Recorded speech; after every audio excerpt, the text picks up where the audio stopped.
Hey everybody, in this video I'll show you how to play You Can't Put Your Arms Around a Memory by Johnny Thunders off the So Alone record. The song is in standard tuning. If you have a second right now, please like and subscribe and click the little bell for notifications. I post new content like this several times a week, and that way you'll be notified every time I post something new. And here we go. Alright, so the song is in the key of D, and there's several layers of guitar on here. There's probably at least three guitar parts. And the first one starts off with this acoustic guitar, which I'm going to actually just play as a clean tone through my electric. And the intro starts off like this.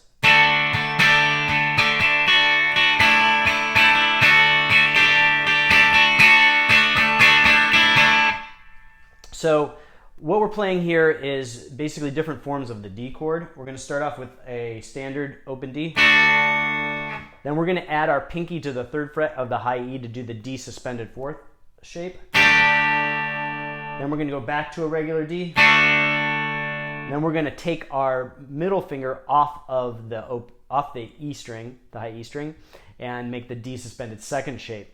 And that's going to be just an open note on the high E. So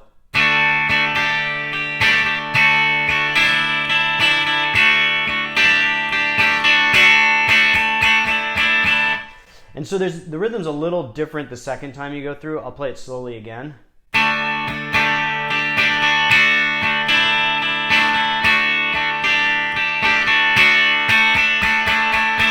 So you'll notice that you hang on that D chord a little bit longer before you go to that suspended 2nd, the second time you play it on the intro.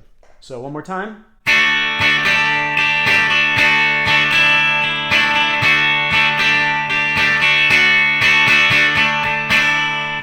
And then we're going to go into the verse, which again, there's 2 guitars on it. One's electric, one's acoustic. They're mostly clean, so I'll just play it through the clean channel still on my guitar. So we go to the verse, and it's going to be back into a regular D chord, to a G, to a B minor. Then we're going to do a similar shape that we did in the beginning with the D suspended 4th form. So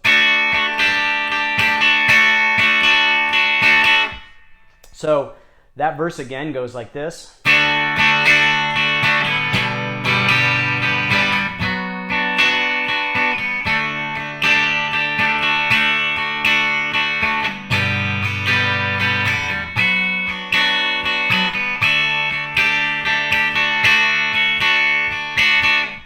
So I'm going to play through from the intro to the first line of the verse so you can kind of hear how it works together. So.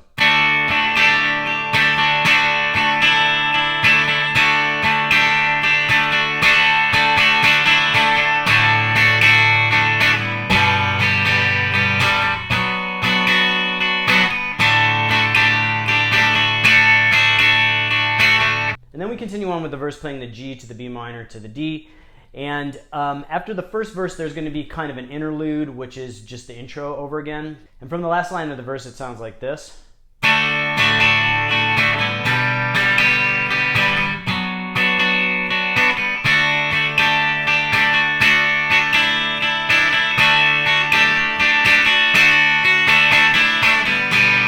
we go back into the second verse. So it's basically kind of taking that last part of the last line of the verse,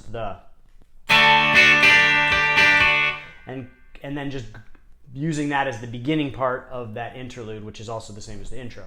I know that sounds confusing, but I feel like if I play it slowly one more time for you, you'll kind of understand. So from the last line of the verse,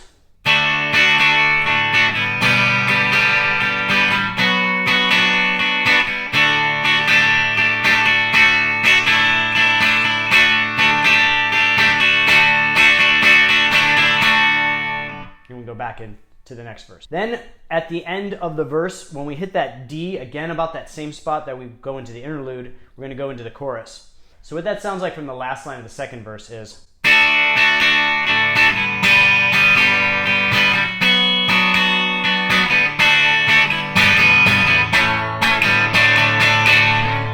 So, and then there's going to be kind of a distorted guitar that's heavy on that part. So going from the beginning of the chorus, we're going to do a G, and we're going to leave our ring finger at the 3rd fret of the high E string, and we're going to take our root notes off to get that back and forth. Now in the record, it's hard to hear if Johnny Thunders is doing that back and forth because the bass is pretty heavy and it might just only be the bass. Johnny Thunders might just be playing it like this, which is how he plays it live acoustic. So you can do that, or you don't have to do it. You can do that pull off, or you can just play it. It's really up to you. And then, so we go from the G to an A, so to a D, and then Johnny Thunder is going to kind of slide up, so.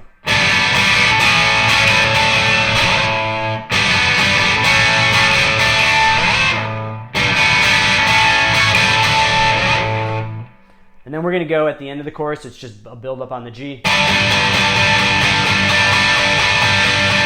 to A.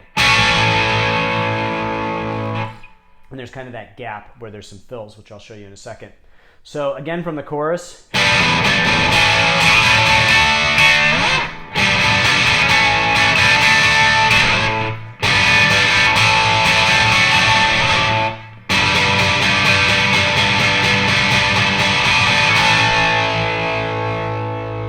And then we go back into the...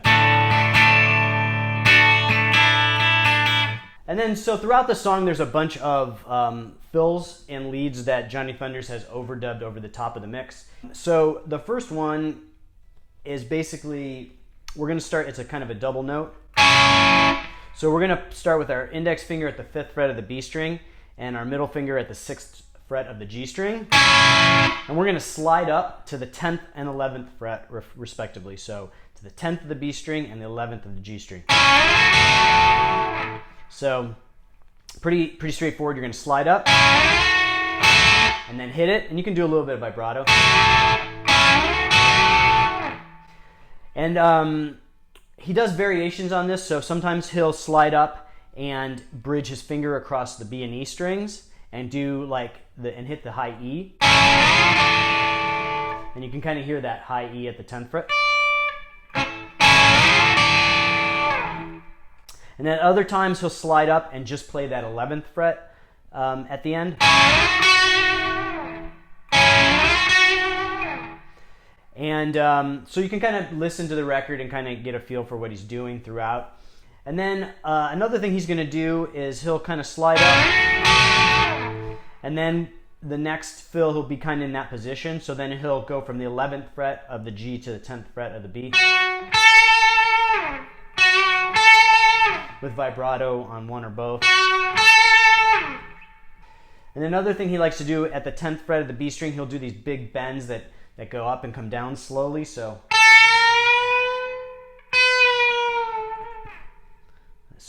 again, like, and a little bit of vibrato on the end. And then another thing he'll do is he'll play from the 11th fret of the G to the 10th fret of the B string. So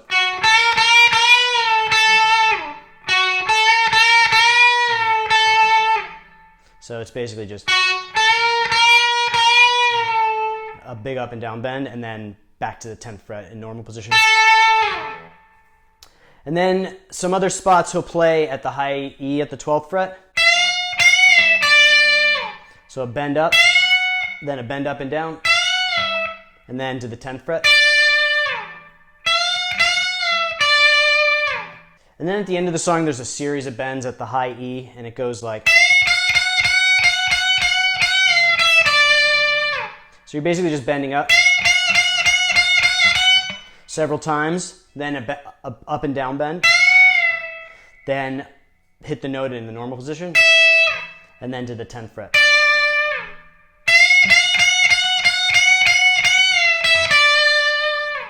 And then another kind of a little different play with a pull off, or I'm sorry, with a hammer on.